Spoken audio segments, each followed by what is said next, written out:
Good morning, everybody. Now, the idea of digital identity has reared its ugly head again in the United Kingdom. You must remember the times of COVID, lockdown, etc. The government of the day, it was Johnson, wasn't it, who was Prime Minister then? I can't believe the two things are in the same sentence there, Johnson and Prime Minister. But when he was, they tried to introduce vaccine passports, and a lot of people got these things and had to get them in order to travel and in order to go into football matches and concerts and nightclubs and things like this. It was a terrible, terrible time. I decided that I wasn't going to get one of these passports, extra vaccine passports, because that would require you to get injected in order to get one of these passports to travel, and therefore, I couldn't travel. But in that time, a lot of people acquiesced and they got an injection, knowing that they didn't need it, just in order to travel and go on holiday. And now some people are left with terrible health consequences. We know that. I don't need to go into that. That's another issue. What's happening right now in this year is the government is introducing a new bill to Parliament. It's called the Data Use and Access Bill. And what it's going to do is allow companies to provide digital identity services that will be validated by the government, and they will get some kind of trust symbol. And it's being marketed in the papers yesterday, bizarrely, to young people, saying that young people will no longer have to carry their ID around with them, driving license and passports, in order to get access to nightclubs and pubs. They'll be able to have an app on their phone, show a QR code, and get instant access to nightclubs and pubs. I mean, why that's necessary, I don't know, because at the moment you can have a driving license and a passport. I don't need an app on my phone in order to go in somewhere. Well, I don't think I would really ask my ID anyway to check that I'm over 18. I'm very obviously over 18. But the dangerous thing here that it's not just going to be limited to pubs and clubs, places that sell alcohol. It may also be restaurants. If you want to go somewhere and have a meal, they're even talking about entry to shops. Why you would need a digital ID in order to go into a shop and do some shopping, I don't know. That sounds very nefarious to me. And I certainly don't want to support anything that will take us back to the horrible days of 2020, 2021, where people had to queue up to go into the supermarket just to buy food. And, you didn't have to prove your identity then, but it looks like this is a track towards a situation where you will have to have some kind of app on your phone to prove your identity to go shopping.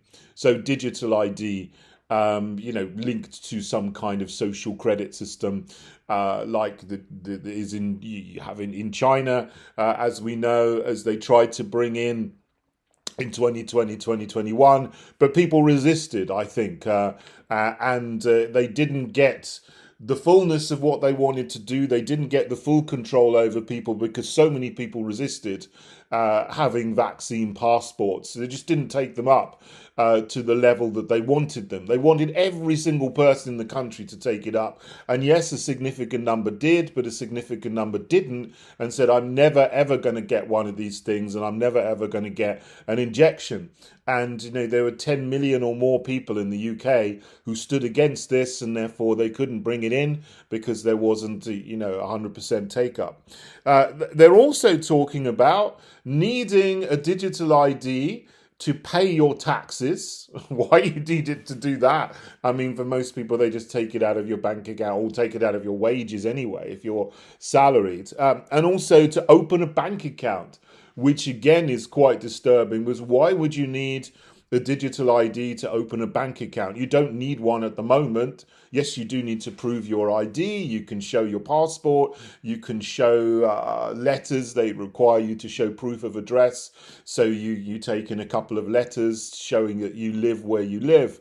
But what this wants to do is get all of your data, including your address, assume your date of birth, and your photograph, your biometrics, onto an app that's run by a private company in partnership with the government. So here, this is another third sector initiative, private public partnerships, blurring the line between government and civil society. You know, if the government wants to do this, and I don't think they should do it, well, they should run it themselves and have something, you have it just run by the government itself, not by a private company or lots of different private companies that then get certified by the government, probably get subsidies from the government as well. So the people who are the CEOs of these companies get a nice little, wedge to put in their pocket for introducing and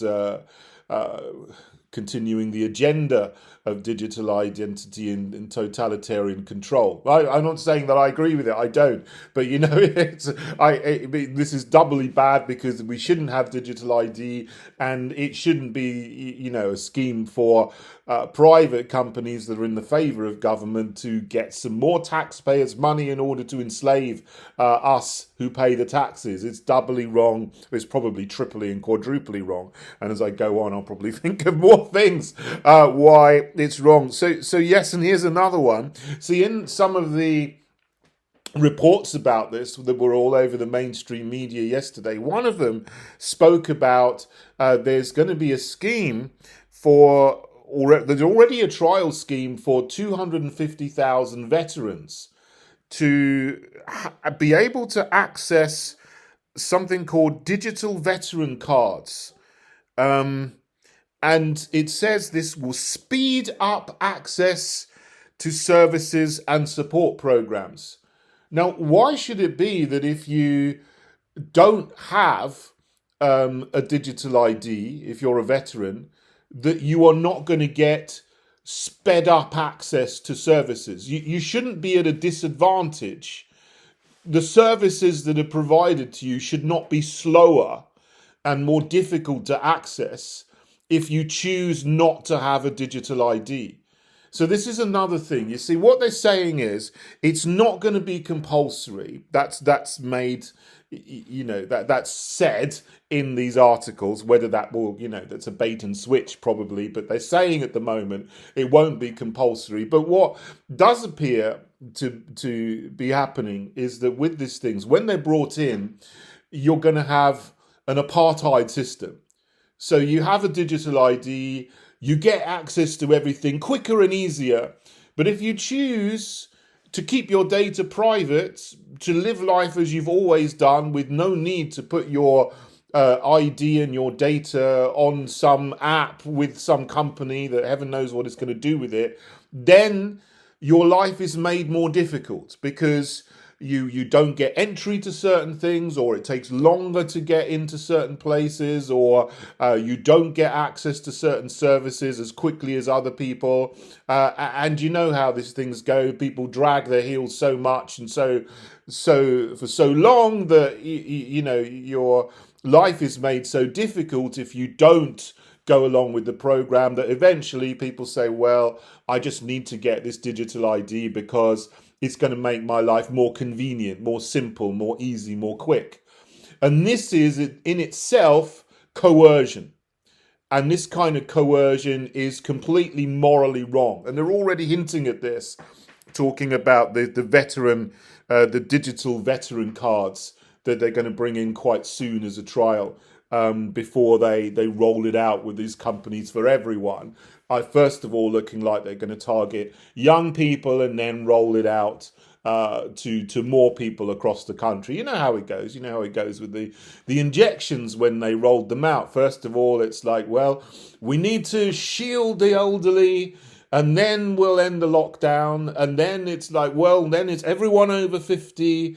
the headline, 15 million jabs to freedom. Then they jabbed everyone who was over 50. And then it's like, well, no, we need to do people in their 30s and 40s then, and people in their 20s, and then children, and then even babies.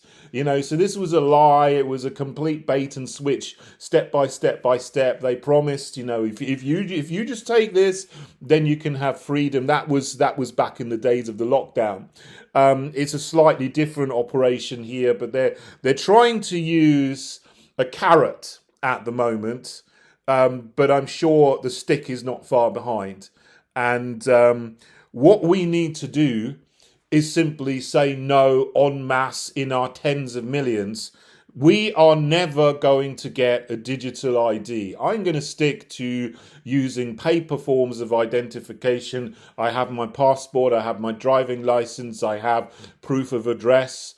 And that's always worked all my life. I've never needed a digital ID. I don't need a digital ID now. Society doesn't need a digital ID. And this is a slippery slope on the way to totalitarianism, where you will end up having to prove ourselves on an app connected to central bank digital currency and a social credit scoring system just to go into the shop and buy some potatoes.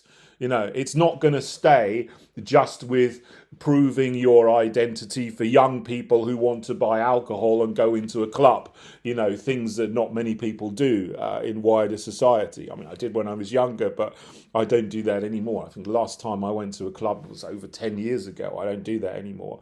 But there you go. So I don't need it for that, but I will obviously need to go shopping in the future, to buy food and to access services. I guess I don't access any government services at the moment. I don't need anything off the government at the moment, but people who use the NHS, I suppose. I mean, I use the NHS sparing very, very occasionally. I try not to.